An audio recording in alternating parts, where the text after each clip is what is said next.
مو كل حرف ينكتب، بعض الحروف تنرسم حتى تعيش أكثر من أصحابها.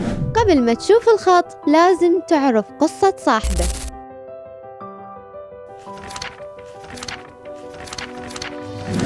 نحكي اليوم عن رجل ما كتب الحرف العربي بل رسمه وعاد إلى هيبته، إنه الراحل حسام الشلاه شيخ الخطاطين في بابل.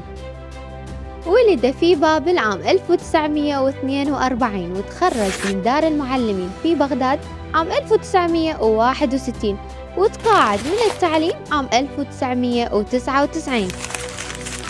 مدرس ودكتور وصانع أجيال، ومخطوطاته زينت بيوتات الحلة.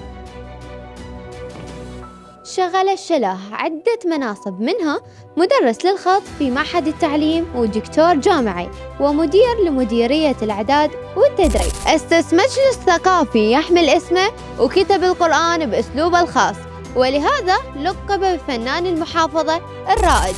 اليوم اسمه ما زال حاضر بالخط وبذاكرة بابل، وقاعات التعليم تحمل اسمه تكريماً إله. بعض الناس يكتبون التاريخ وبعضهم الآخر يرسمونه بحرف.